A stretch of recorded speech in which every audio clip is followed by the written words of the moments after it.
달순해요 라이브입니다. 아니 그런 조합 가능할까요?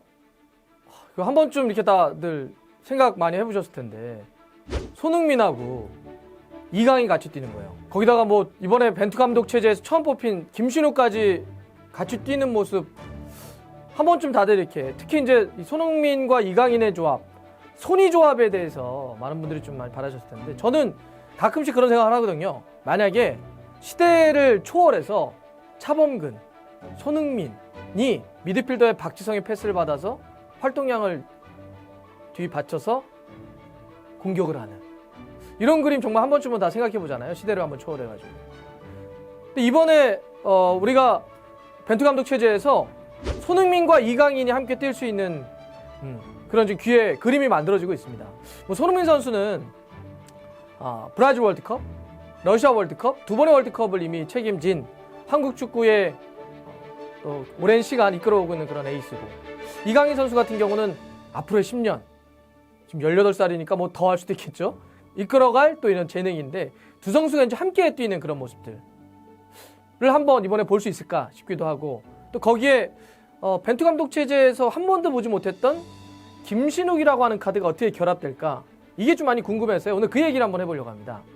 왜냐하면 이번 주 목요일에 우리가 조지아와 평가전을 합니다. 이게 사실상 월드컵 지역 예선 들어가는 이제 본 게임이잖아요. 본 게임 들어가기 전에 마지막 실험, 마지막 점검할 수 있는 그런 기회입니다. 그러니까 이때 아니면은 이런 조합이나 이런 새로움을 어떤 점검하기가 좀 쉽지 않아서 이게 어떻게 가능할까 한번 이야기를 해보려고 합니다. 조지아는 사실 축구적으로만 놓고 보면 우리하고 인연이 별로 없어요. 만난 적이 일단 한 번도 없습니다. A매치 때 만난 적이 없고 연령별 대표도 조지아랑 만난 적이 없습니다. 그리고 여기는 사실 유명한 선수가 그거 기억하세요? 예전에 AC 밀란 한참 좋을 때 왼쪽 수비나 중앙을 봤던 칼라제가 여기였어요. 그때는 이제 맨날 그루지아 이랬었는데 바로 이 조지아 출신이고 현 대표팀에선 가장 유명한 사람 누구냐면 감독입니다. 블라디미르 바이스라고 예전 2010년 월드컵 때 슬로바키아의 16강 진출에 이끌었었던 그 감독이 여기 현재 지금 감독입니다. 그러니까 사실 뭐 선수들은 지금 보면 뭐 우크라이나, 뭐 러시아, 뭐 미국 뭐 이렇게 뛰고 있는데 이렇게 아주 유명한 선수는 있지 않습니다. 뭐 그리고 사실 뭐 조지아와 우리가 다음 주에 있을 투르크메니스탄과의 그 월드컵 지역 예선을 앞두고 갖는 평가전이니까 이 뭐 상대가 이렇게 중요하고 뭐 조지아를 평가하고 이런 거는 우리에게 큰 의미는 없을 것 같아요. 피파 랭킹 같은 경우도 차이가 좀 크죠. 우리는 37이고 조지아는 94입니다. 여러 가지 놓고 봤을 때 뭐 조지아를 우리가 이기기 위해서 이렇게 싸워야 됩니다. 조지아는 이런 팀입니다. 이렇게 얘기하는 큰 의미가 없을 것 같아서 우리 쪽을 중심으로 봐야 되는데 역시 우리 쪽의 가장 큰 테마는 제가 봐서 이번에 마지막 실험입니다. 그래서 마지막 실험 중에 또 가장 관심 모으는 거는 이강인과 손흥민이 함께 뛸 것인가. 함께 뛰는 그런 모습. 또 벤투 감독 체제에서 한 번도 뛰지 못했던 김신욱 선수가 이들과 결합해서 또 하나의 그림이 이루어질까 이거 좀 봐야 되는데 자 그럼 구체적으로 한번 들어가 볼까요? 자 벤투 감독은 그동안 포메이션을 몇 개를 좀 돌아가면서 쓰긴 했는데 가장 많이 쓴 게 기억하세요? 맞습니다. 4-2-3-2를 많이 썼죠. 그리고 뭐 투톱 형태의 4-4-2도 썼습니다. 일단 뭐 여러 개 다른 것도 있었는데 슬립백도 있었는데 이 두 가지만 놓고 한번 생각을 해볼게요. 일단 기본적으로 뭐 가장 즐겨 썼던 거는 4-2-3-1입니다. 이 대형으로만 놓고 보자면 미드필더나 공격의 조합은 일단 뭐 만약에 그냥 기본적인 디폴트 값, 기본값을 놓고 보자면 최전방에 황의조 가능하겠죠? 왼쪽에 손흥민 가능할 거고 이선 쪽에 와 요새 독일에서 엄청 잘하죠? 잘하고 있는 이재성 그 다음에 황희찬도 요새 짤즈부르크에서 막 날아다닙니다. 황희찬 아니면 뭐 여기는 이제 프라이부르크에서 잘하고 있는 권창훈도 가능하고 그 다음에 이제 허리 쪽으로 가보면 뭐 정우영 선수 자리 있고 한 자리는 좀 경합이 좀 있을 것 같아요. 뭐 여러 명의 선수들이 지금 후보군만 놓고 보면 황인범 그 다음에 백승호 혹은 이강인도 이 위치에 뜰 수 있습니다. 이제 요 정도가 지금 멤버 구성만 놓고 보면 디폴트 값이라고 볼 수 있겠는데 근데 이제 여기에 아까 말씀드렸던 것처럼 그러면 손이 조합 플러스 손이 김조합 손흥민, 이강인, 김신욱 이 조합이 가능할까? 함께 뛰는 게 저는 물론 이 조지아 경기 때 하나의 포메이션과 혹은 선발을 넣어가지고 그 선발 는 선수들로 끝까지 갈 거라 생각하지 않습니다. 이게 마지막 점검이기 때문에 뭐 로테이션 폭도 좀 가져가고 포메이션도 좀 한두 개 정도 실험하지 않을까 좀 싶은데, 자, 일단 기본은 이렇게 4-2-3-1이지만 이게 마지막 실험 무대인데 꼭 이렇게 뛸까요? 특히 그리고 김신욱은 어쨌든 벤투 감독 체제에서 처음으로 뽑혔고, 김신욱 선수가요, 얼마 만에 뽑힌 거냐면 러시아 월드컵 때 뛰고 뛴 적이 없어요. 네, 러시아 월드컵이 지금 최근에 뛰었던 그 A매치입니다. 그리고 이제 김신욱 선수가 지금 나오는 건데, 김신욱 선수 어쨌든 월드컵 지역 예선 들어가기 전에는 한 번쯤 점검을 해봐야 되잖아요. 자, 이게 뭐 선발로서 이 조합이 나올지 후반전에 교체로 이 조합이 나올지는 모릅니다. 제가 선발과 후반을 얘기하는 건 아닌데, 저는 일단은 손흥민과 김신욱이 투톱으로 뛸 가능성, 그게 선발이건 뭐 교체로 돼가지고 함께 뛰건 이 가능성이 있다고 봅니다. 그건 이렇습니다. 자, 일단 뭐 김신욱 선수는 원톱으로 언제든지 뛸 수 있는 선수예요. 그죠? 그리고 지금 중국에서 왜 이렇게 잘해요? 중국에서 엄청난 골을 몰아치고 있어. 연속골을 해가지고 자기가 뛴 경기보다도 더 많은 골을 넣고 있는 김신욱 선수인데, 그러니까 김신욱 선수는 최전방 이렇게 원톱도 갖다 놓을 수가 있어요. 근데 김신욱 선수 원톱 쓰면 안 좋은 게 있습니다. 김신욱 선수만 혼자만 원톱을 갖다 놓으면 첫 번째 뭐가 문제일까요? 너무 김신욱 선수 머리만 봐요. 너무 머리만 봅니다. 계속 붙여대요. 네. 일단 너무 패턴이 단순화된다는 거. 두 번째는 붙여놓는 거 가지고 뭐 나무랄 수는 없잖아요. 김신욱 선수가 계속 잘 떨어뜨려 준다면. 근데 원톱을 놓게 되면 볼이 떨어졌을 때 세컨 볼을 따내는 선수가 좀 약해져요. 그러니까 사실 김신욱 선수는 원톱보다는 만약에 세워놓으려고 한다면 약간 주위에 돌아 들어가는 선수를 한 명 세워놓는 게 좋습니다. 근데 반면 황의조 선수는 투톱보다는 원톱이 좋아요. 황의조 선수는 워낙 개인적인 움직임이 폭넓잖아요. 그러니까 진짜 말 그대로 혼자서도 다 끌어갈 수 있는 원톱의 움직임을 갖고 있는 선수입니다. 요즘 제가 봐서는 좀 프랑스에서 뛰고 있잖아요. 보르도에 뛰고 있는데 거기 지금 감독이 지금 황의조 잘 못 쓰는 것 같아요. 황의조는 그냥 최전방 원톱 쓰면 제일 좋습니다. 자, 그런데 황의조는 오히려 투톱 쓰면 무거워져요. 자기 스스로가 계속 끌고 다니고 막 끌어내고 막 그래야 되잖아요. 끌어냈을 때 빈 공간을 다른 선수가 침투해 들어가야 되는데 투톱을 쓰게 되면 무거워요. 자기가 끌어내더라도 다른 한 톱이 남아있으면 다른 수비수가 그 선수 잡느라고 공간이 안 나온다는 얘기예요. 그러니까 오히려 4-2-3-1 쓸 때는 황의조 원톱이 좋습니다. 그런데 만약에 김신욱을 쓰고 싶다라고 한다면 너무 패턴이 원톱을 쓰게 되면 김신욱 원톱은 단순화하게 되니까 옆에 누구 파트너를 붙여주는 게 좋습니다. 네. 마치 뭐 잉글랜드와 리버풀의 그 영혼의 투톱이라 불렸던 에밀 에스키와 마이클 오원처럼 빅앤스몰 같은 조합을 갖다 놓으면 좋죠. 그래서 일단 이렇게 김신욱 선수는 투톱이 좋다. 그러면 그럼 누구 파트너가 좋아요? 이거 얘기해야 되잖아요. 자, 황희찬을 후보군으로 얘기해 보시는 분들이 있어요. 근데 저는 황희찬 선수는 일단 몸의 중심이 좀 많이 앞에 있고 저돌적으로 뛰어다니기 좋아하고 이렇게 뚫어내는 거를 좀 즐겨하는 플레이이기 때문에 사이드가 좀 좋습니다. 사이드를 기본으로 해서 중앙으로 침투하거나 꺾어 들어오는 게 좋지, 아예 톱으로 갖다 놓게 되면 밀집 공간에선 그렇게 밀고 나가는 게 효과를 발휘하기가 어려워요. 최근에 좀 폼이 좋다고 하더라도. 그러면 누구 남죠? 자, 손흥민이 남죠.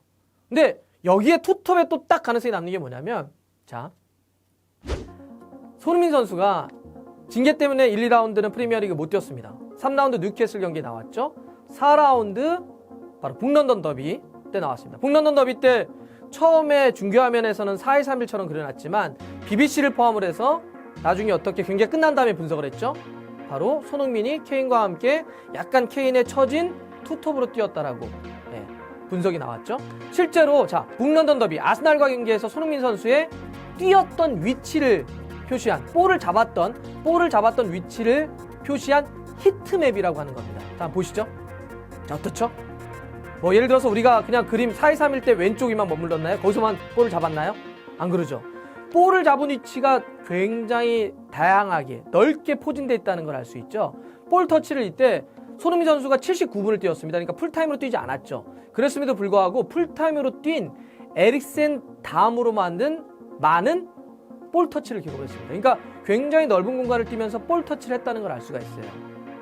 이번 시즌 손흥민 선수가 지금 2경기를 뛰었는데 나타나고 있는 플레이의 특징은 제가 봐서는 두 가지로 요약됩니다. 하나는 왜 이렇게 여유 있어졌어요? 네. 손흥민 선수가 막 이게 속도나 아니면 양발 슈팅으로 제껴내고 때리고 약간 좀 빠르긴 한데 좀 이렇게 좀 급하다는 느낌들이 사실 좀 있었잖아요. 잘하긴 하는데 또 사실 뭐 이렇게 어떤 민첩하거나 빠른 걸로 상대를 돌파했던 유형이기도 한데 시즌 초반 보여주는 건 뭐 어떠냐면요. 그 아스날 경기 때 전진 패스했던 그런 장면처럼 볼 딱 잡으면 주위를 확인하는 느낌이 좀 들어요. 충분히 더 여유 있게 볼을 차고 주위를 확인한 다음에 오프 더 볼 상황 혹은 내가 패스를 넣어야 될 상황 이런 걸 찾아 들어가는 모습들이 생깁니다.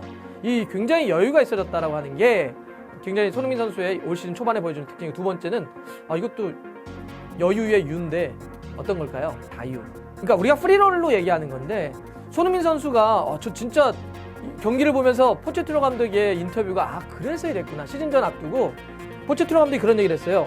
올 시즌 손흥민 엄청 달라질 겁니다. 달라진 모습을 또 한 번 확인할 겁니다. 그동안 손흥민은 계속 진화했지만 올 시즌 또 다른 모습을 보여줄 겁니다. 그게 뭘까 싶었어요. 그냥 볼을 잡는데 여유가 있는 거를 갖고 저렇게 설명했을까? 아니더라는 거죠. 이제는 손흥민 선수는 특정 포지션에 제한돼서 움직이지 않습니다. 굉장히 폭넓게 움직여주는 걸 알 수가 있어요. 네. 말 그대로 프리롤, 자유. 굉장히 자유롭게 움직이고 자유롭게 자기가 사고하고 자유롭게 선수들과 컨비네이션을 이렇게 됩니다. 자, 그렇기 때문에 그 에릭센과의 북런던 더비 때도 손흥민 선수의 컨비네이션이 굉장히 좋았던 거잖아요. 자, 그러면 손흥민을 더 이상 이제는 한쪽의 사이드, 즉 왼쪽 포워드라든지 측면 쪽으로만 그 능력을 제한시킬 필요가 없다는 얘기죠. 자, 그러면 대표팀에서도 어떻게 하면 좋아요? 좀 더 넓게 자유롭게 뛸 수 있는 차라리 가운데서 프리롤을 주는 게 좋습니다. 그러면 원톱으로 뛸 때보다는 투톱이 좋은 김신우.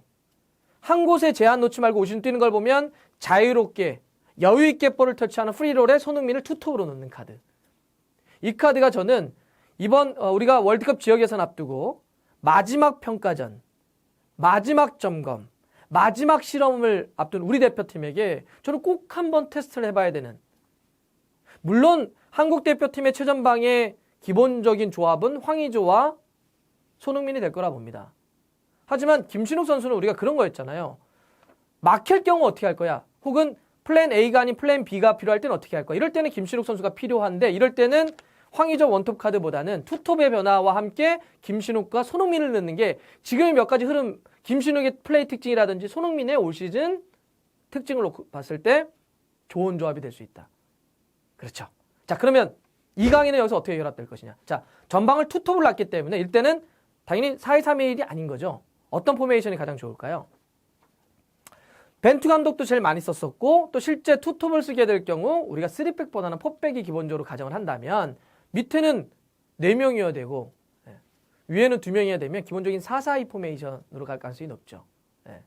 그랬을 때 좌우 쪽은 예를 들어서 지금 뭐 이재성이나 황희찬 혹은 권창훈 이렇게 들어갈 수 있다 봅니다. 황희찬은 약간 넓게 찢어주고 뭐 권창훈이나 이재성 선수도 안으로 좁혀 들어오는.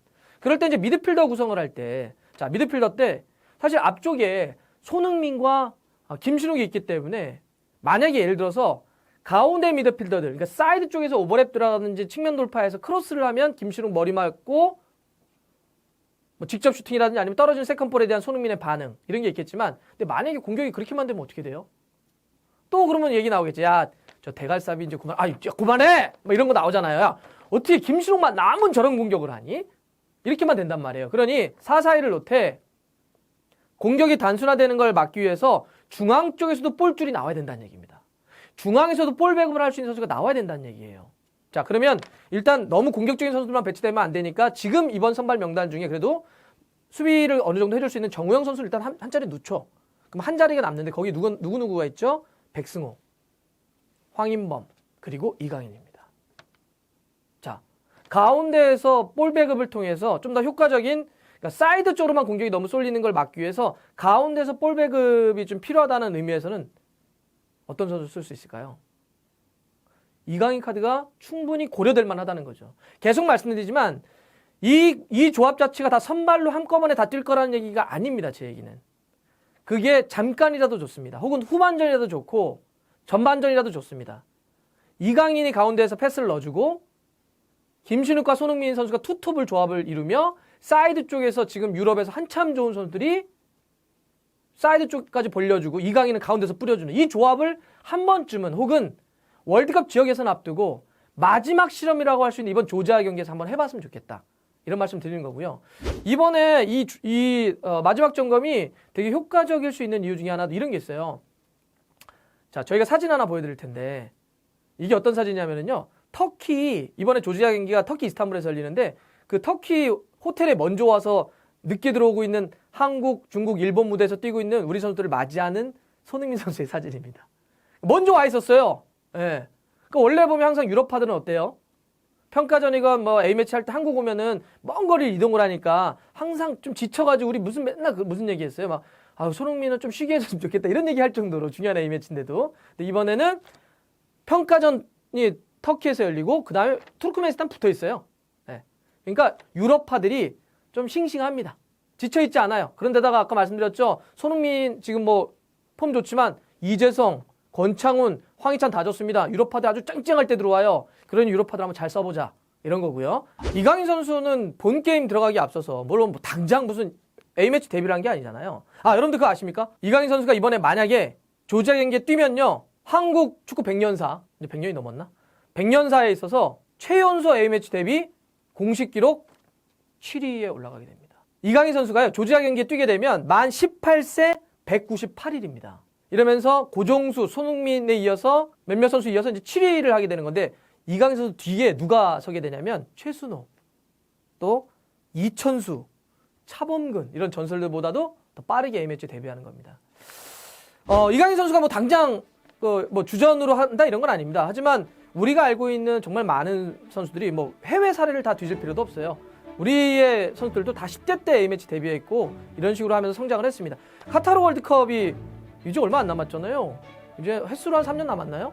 3년 남았으니까 이제부터라도 차근차근히 지금 이강인 선수가 또 소속팀 발렌시아에서도 지난 주말에 이제 10분 정도 뛰면서 데뷔를 했잖아요. 점점 대표팀에서도 이제 시간이 좀 많이 늘어나야 마리셀레노 감독도 자극받지 않을까요? 그렇기 때문에 어쨌든 좀 이강인 선수가 데뷔를 하면서 또 새로운 조합을 점검을 하면서 3년 뒤에 있는 월드컵에선 진짜로 전설에 함께 뛰는, 그때는 이강인 선수도 진짜로 팀의 어떤 유럽에서 끌고 가는 탑 플레이어가 되고, 뭐 손흥민 선수는 그때까지 진짜 열심히 뛸 거고, 그야말로 손흥민과 이강인이 함께 다음 카타르 월드컵에서 사고 한번 치는 그 시작이, 그 마지막 실험이 이번이 됐으면 좋겠습니다. 자, 파이팅! 조지아는 커피다! 자, 좋아요, 구독 걸립니다. 때려야죠. 알람 들어갔어요.